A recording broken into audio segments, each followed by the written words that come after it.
Pas une religion, mais une relation. Vous avez peut-être déjà entendu cette expression « la foi n'est pas une question de religion, mais une question de relation » ou équivalent. Elle prête à débat de nos jours. Cette phrase est-elle valide? Est-ce qu'elle est conforme à ce que dit la Bible et quelles en sont les conséquences pour notre vie en Christ? Abordons d'abord le point central du christianisme. Et lisons Éphésiens 2, à partir du verset 1. « Autrefois, vous étiez morts à cause de vos fautes et de vos péchés, mais Dieu est riche en bonté. Il nous a fait revivre les uns et les autres avec le Christ. C'est par la grâce que vous êtes sauvés. Par notre union avec Jésus-Christ, Dieu nous a ressuscités ensemble et nous a fait siéger ensemble dans le monde céleste. » Qu'est-ce qui fait de vous un chrétien? Est-ce que vous êtes chrétien parce que vous allez à l'église, parce que vous lisez la Bible, parce que vous écoutez des sermons, ou parce que vous donnez de l'argent pour les pauvres, parce que vous êtes sociable, parce que vous servez l'institution, ou parce que vous obéissez bien à vos conducteurs? Que nous explique Paul ici? Qu'aucune de ces choses ne fait de vous un disciple de Christ. Ce qui fait un chrétien, c'est Christ. Que lisons-nous ici? Que nous vivons une toute nouvelle vie grâce à un cadeau que Dieu nous a fait. Ce cadeau n'est pas une chose, mais une personne, Jésus. Le fait central du christianisme est notre relation avec ce cadeau, le Christ. Rien d'autre ne nous définit en tant que chrétiens, pas même la moindre bonne action de notre part. En effet, que signifie « c'est par la grâce que vous êtes sauvés ». La grâce veut dire une faveur imméritée. Que signifie « par notre union en Jésus-Christ » ? Certaines traductions disent tout simplement « en Christ ». Que cette vie chrétienne n'existe que par ce lien d'amour réciproque entre Christ et nous.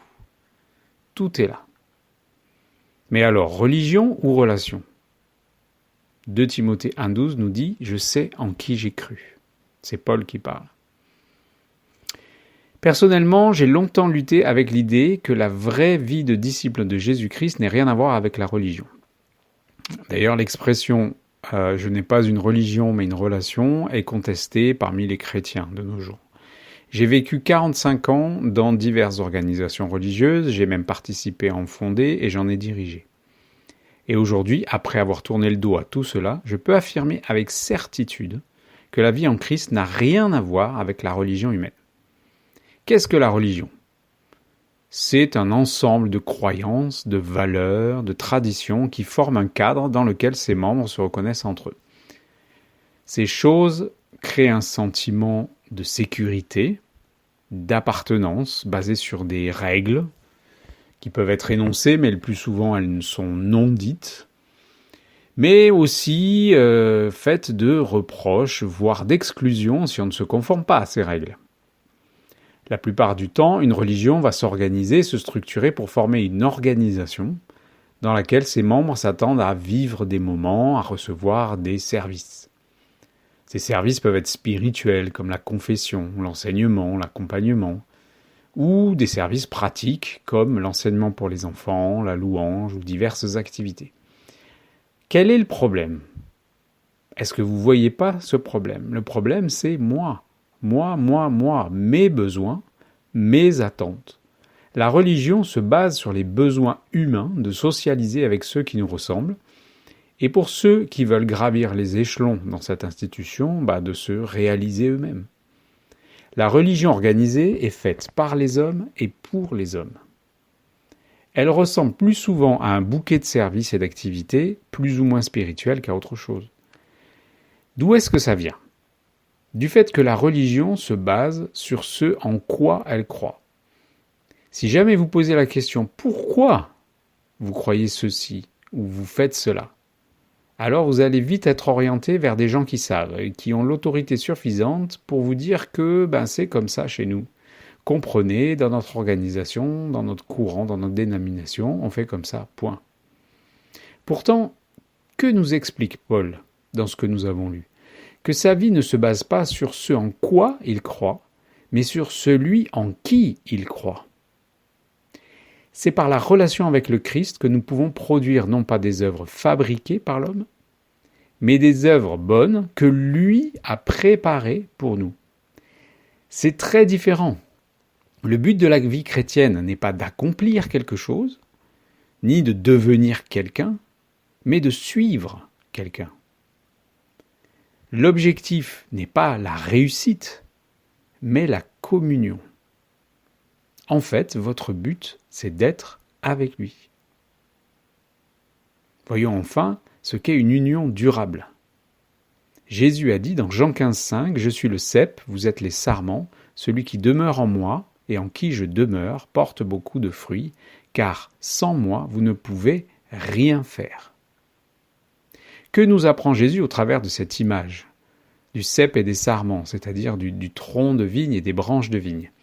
Qu'en dehors de notre attachement à lui, rien n'est possible qui soit vraiment vivant, en tout cas spirituellement. Qu'est-ce qui est inclus dans « vous ne pouvez rien faire » ? Eh bien, rien justement. Autrement dit, c'est une mauvaise nouvelle pour la religion. Aucune action humaine n'est valable en dehors de la relation avec Christ. L'image de la branche de vigne nous apprend qu'il ne s'agit pas d'accepter une fois Christ pour toutes, une fois pour toutes, puis d'aller faire des choses pour lui, mais de vivre en lui une union qui est destinée à être permanente. Il s'agit de demeurer, nous dit ce verset, c'est-à-dire littéralement d'habiter en Christ, d'y faire la demeure de son cœur. La branche est morte si elle est détachée de la vigne. Alors voulez-vous être une branche morte ou une branche vivante ? Religion ou relation ? Voilà ce que vous dit Jésus lui-même. L'attachement à sa personne, de manière continue, est à la fois une invitation et une nécessité pour que la vie, la sève dans cette image, coule de la vigne à la branche et que la branche soit vivante. C'est une excellente nouvelle car cela signifie que cette communion à Christ est suffisante. Les fruits d'une branche pousseront naturellement, sans avoir à fabriquer quelque chose, rien que par le simple lien avec le tronc. Rien d'autre n'est nécessaire. Quelle légèreté comparée au fardeau imposé par la religion et la tradition humaine. Fini les normes et les actes méritoires, vous n'avez rien à faire. Seulement vous présenter à Christ autant que vous le voulez. Ce n'est pas une question de lieu, d'état de votre cœur ou de votre vie, de compréhension des choses spirituelles ou d'expérience. Rien ne vous empêche d'aller à lui en cet instant. Il est là, il vous attend.